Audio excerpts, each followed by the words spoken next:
ரொம்ப ரொம்ப முக்கியமான அப்டேட் தான் இது. யாரும் வந்து மிஸ் பண்ணிடாதீங்க. டிஎன்பிஎஸ்சி தேர்வாணையத்திலிருந்து வரக்கூடிய 2025 குரூப் 4 எக்ஸாம், குரூப் 2 2A எக்ஸாம்க்கான சிலபஸ் பேட்டர்ன் வந்து மாற்றிட்டாங்க.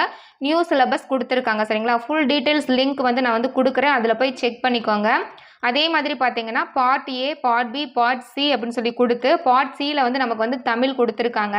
இந்த தமிழில் நமக்கு இலக்கியம், தமிழறிஞர்களும் தமிழ் தோண்டும் அப்படிங்கிற தலைப்பு கீழே 60 கேள்விகள் கிட்ட வந்து இதுக்கு முன்னாடி வந்து கேட்டிருந்தாங்க. இப்போ இதில் பார்த்தீங்க அப்படின்னா 15 கேள்விகள் வந்து இதிலேருந்து கேட்போம் அப்படின்னு சொல்லிட்டு ஒவ்வொன்றுக்கு வந்து எவ்வளோ கொஸ்டின்ஸ் வரும்னு சொல்லி அவங்களே கொடுத்துட்டாங்க. இதில் ரொம்ப முக்கிய பங்கு என்ன வகிக்குது அப்படின்னு சொல்லி பார்த்தீங்கன்னா இலக்கணம் தான் சரிங்களா. இலக்கணம், சொல்லகராதி, எழுதும் திறன், கலைச்சொற்கள், வாசித்தல், புரிந்து கொள்ளும் திறன், எளிய மொழிபெயர்ப்பு, இது எல்லாமே பார்த்தீங்கன்னா 85 கேள்விகள் வந்து இதிலிருந்து தான் வரும்னு சொல்லி அவங்க வந்து கொடுத்துட்டாங்க. நான் ஃபுல் வீடியோ லிங்க் வந்து கொடுத்துருக்கேன். அதில் போய் செக் பண்ணுங்கள். ரொம்பவே முக்கியமானது. இதுபடி தான் நான் வந்து இந்த கிளாஸஸ் வந்து கொடுக்க போகிறேன்.